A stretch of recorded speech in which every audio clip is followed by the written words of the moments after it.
Welcome back, America. My name is Guy Calisi, and you are listening to the Older Bulls podcast. I've named this episode Shaking the Brain Fog, and I hope you can relate to some of this anyway. Isolation um, is something that a lot of us are going through right now in one way or another, but isolation is absolutely not the right way of going about getting out of a funk.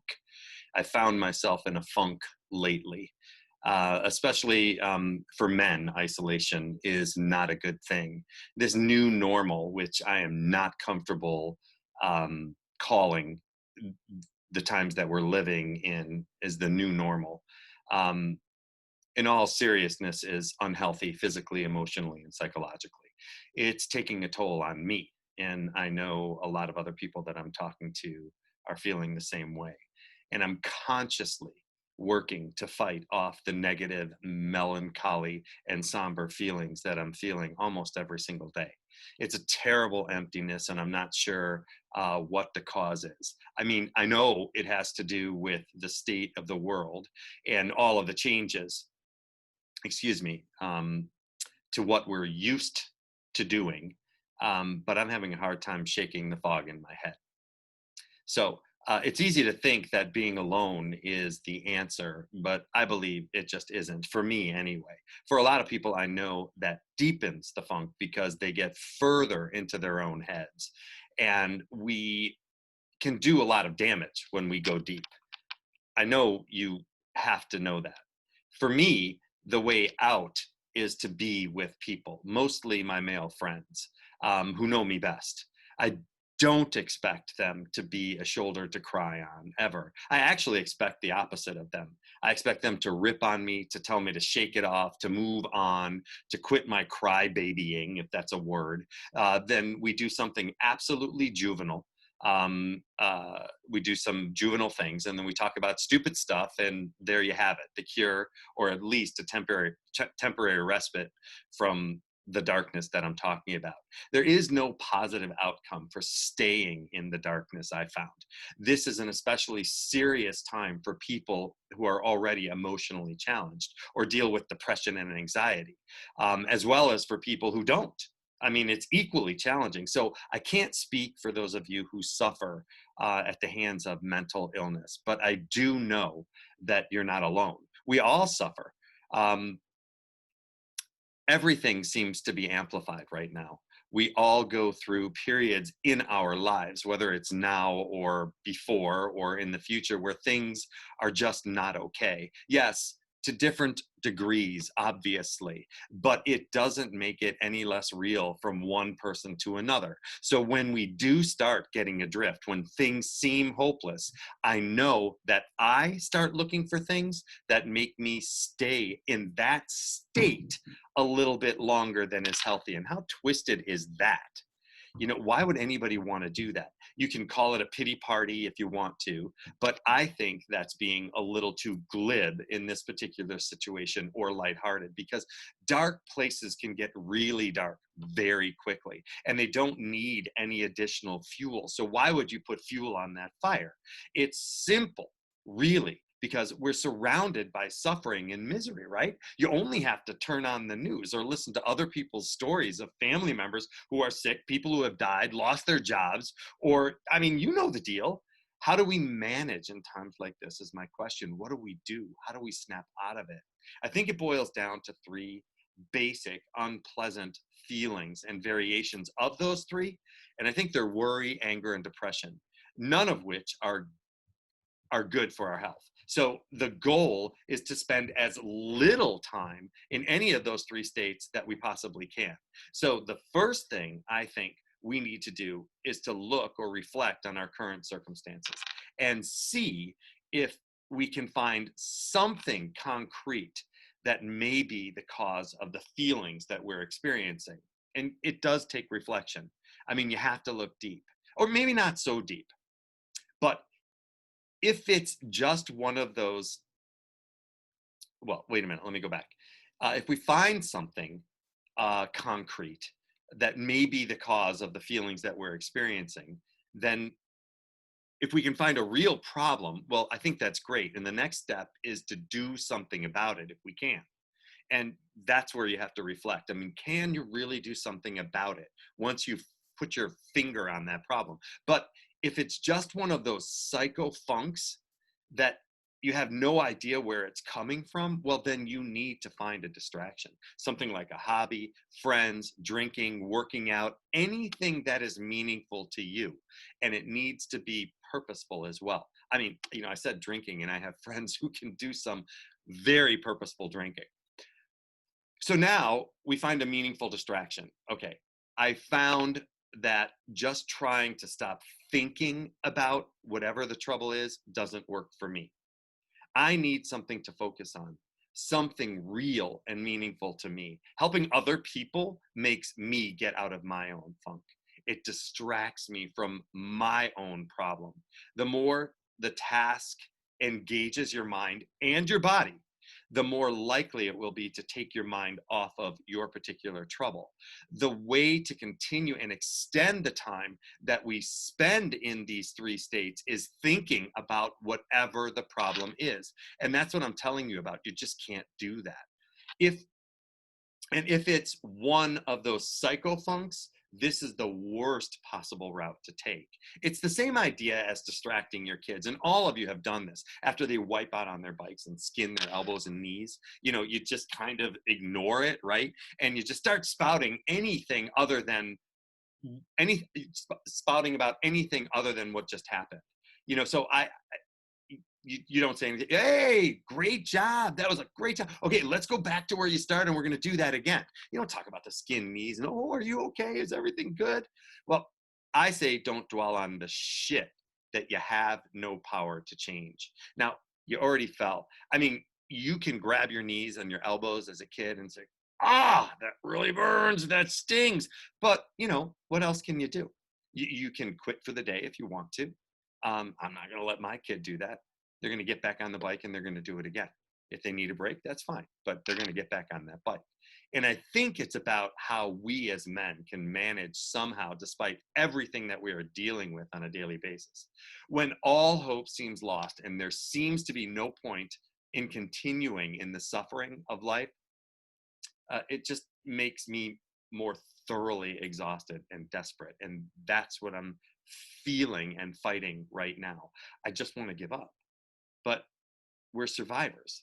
We as a species wouldn't be here if we weren't, right? So we would have died out a long time ago. We're much stronger than we know and much more capable of withstanding incredible suffering. And remember, I'm going to continue to say that suffering is a matter of perspective. One man's suffering could be another man's great day. So I look at that all the time. I'm driving in my car. And I'm like, oh man, I wish I had that car, And then there's a guy to my right looking at my car saying, man, I wish I had that car. So it's just a matter of perspective. It's just, you have to keep that in your mind. It isn't a competition about whose pain is greater or whose suffering is more or less. If that's where you're at, that's just victimization. Get out of that place. Find another place to occupy. And it's how we deal with that suffering that helps us get through this particular time, these difficult times, and can actually lead to a very pleasant life. I just tell myself I can handle it. I mean, I'm still alive, right? So I've handled everything thus far without dying. So I can handle this. I say there's always somebody who's got it worse than me. And I know that's cliche. How bad is it? And that's when I stop the process. That's when I stop the madness. I stop it cold because I don't want to go down that deep, dark road. I've been there and I don't like the view. I really don't. So whenever I can avoid it, I avoid it like the plague. So the truth of the matter is, our own personal circumstances or situations are only bad compared to something better. And that's what our problem is, right? We're always comparing it to something better rather than comparing it to us yesterday.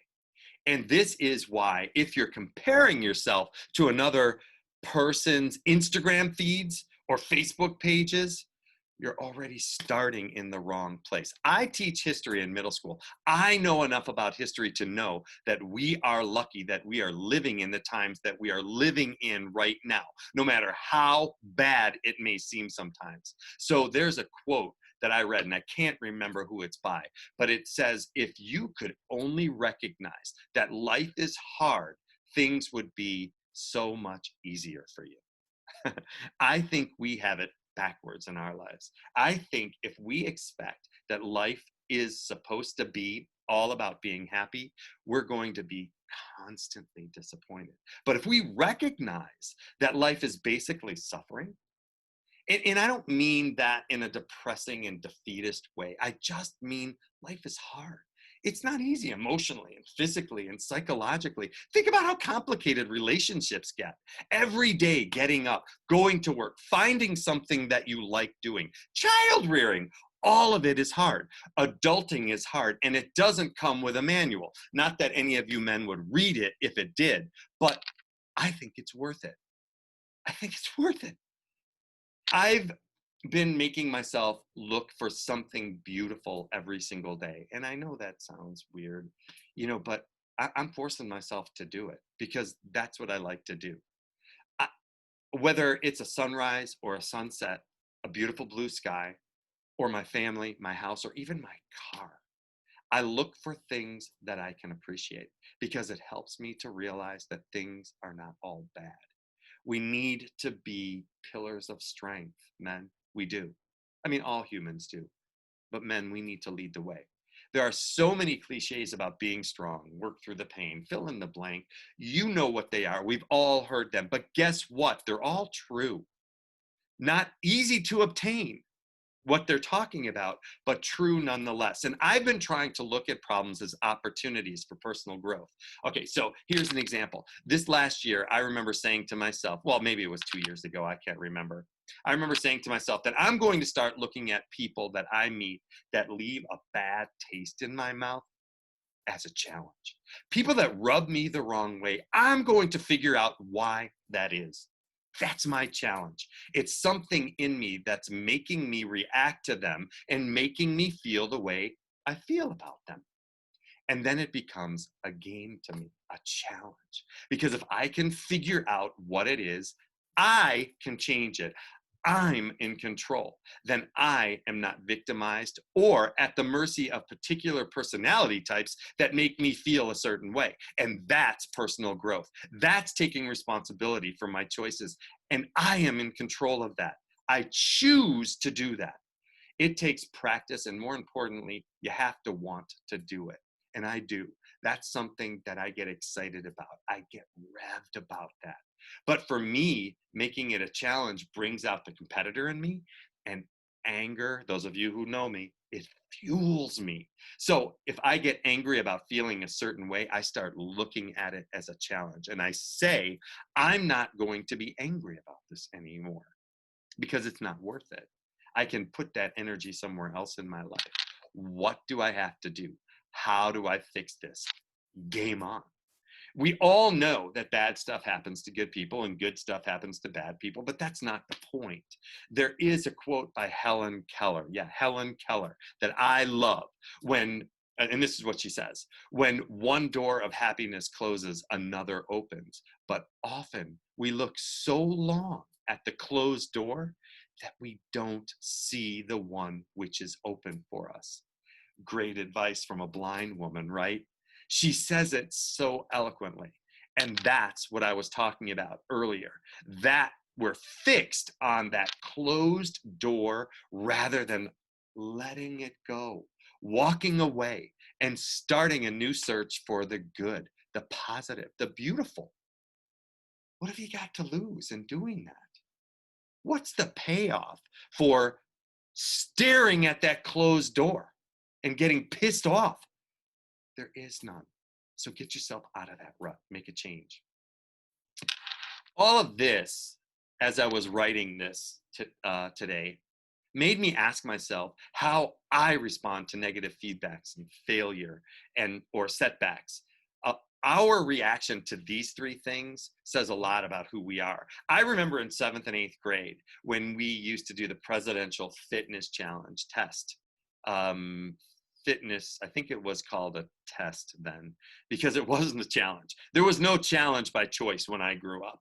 The only choice you had was to do it well or do it half-assed. Well, Mr. Tosh, my gym teacher at Springman Junior High in Glenview, would have all the boys on the blacktop, and he would measure out the 50 yards, and that's what we did, the 50-yard dash.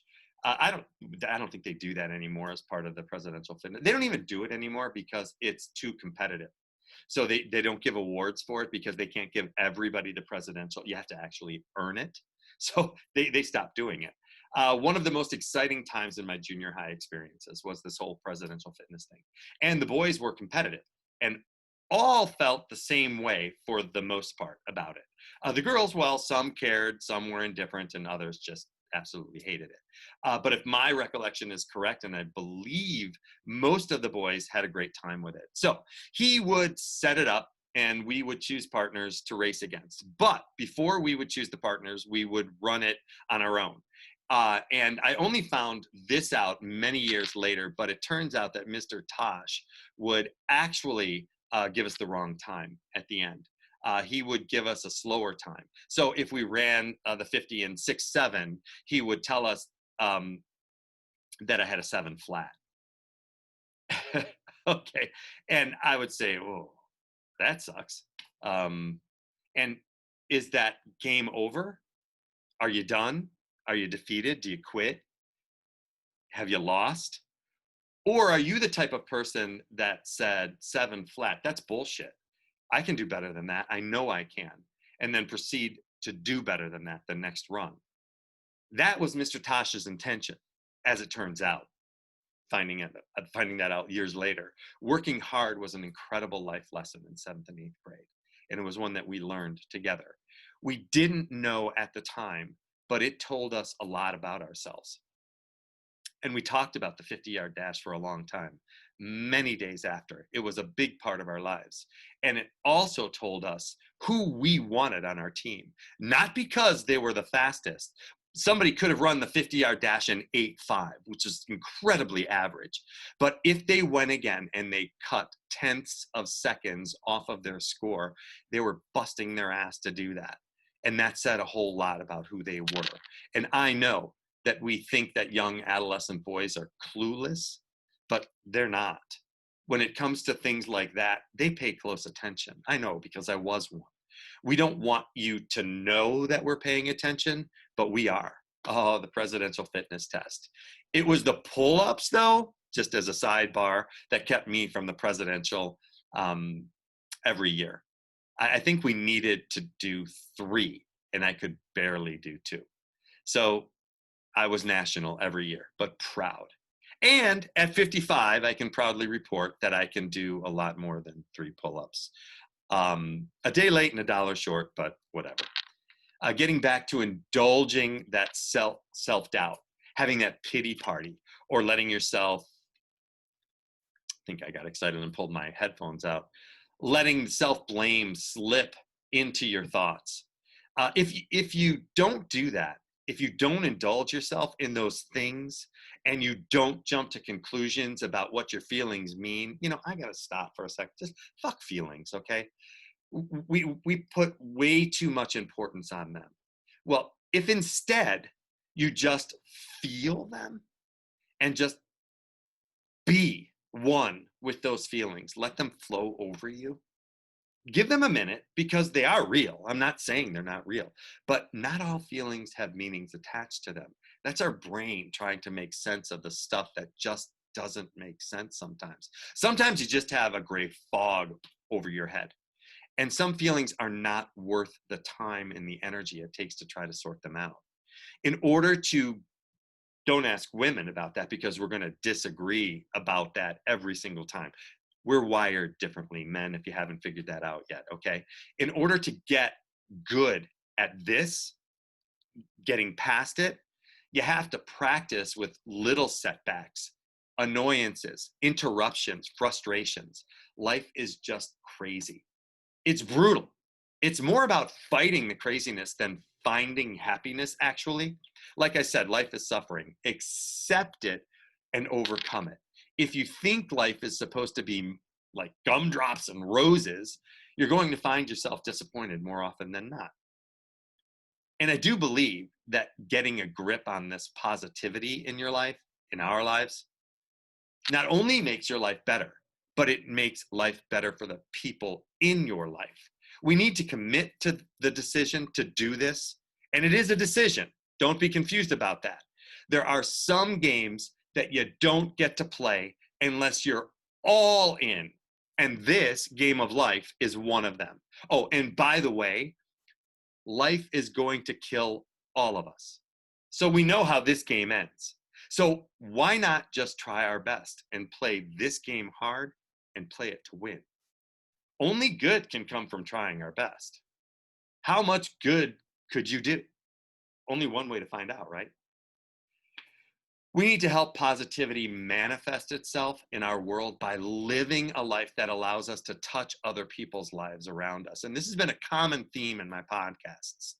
So start by deciding it's worth it. You have to believe that. Make a difference and tool yourself. Prepare yourself for whatever you need to do the best that you can every day.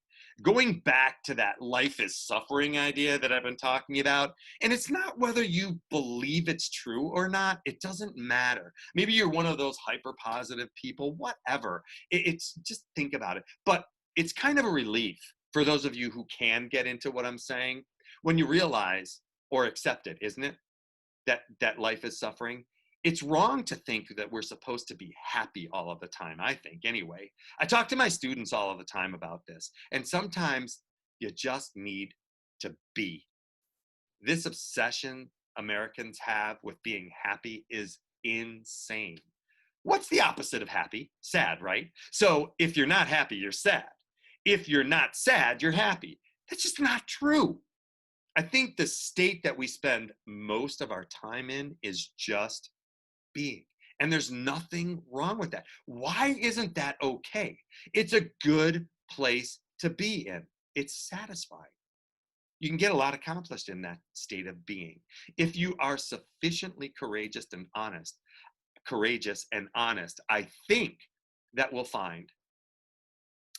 we'll find is that there is something in us that will allow us to develop the ability to be bigger than the suffering, or at least be able to look at it as something different, maybe even a challenge or a possibility to make ourselves better or stronger. If we confront this idea that life is suffering head on and just accept it, we will find things in ourselves that can help us develop and master this idea. A lot of people are thinking that life is difficult and wonder whether they are going to be strong enough to make it through, especially now. And that's what I started the podcast with. And they may even think that there's something wrong with them and wonder whether other people are feeling this as well. And the answer is positively yes.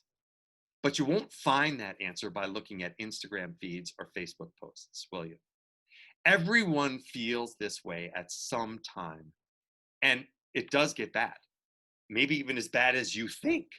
But the key to this whole thing is that we are more than we think we are. Be brave enough to prove it to yourself. Make a plan. Change something about yourself today. Change the way you look at something. Change the way you feel about somebody.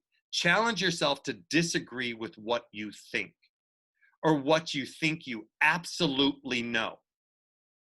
What have you got to lose? Well, America, that's the way I see it, and I'm sticking to it. I will see you next time.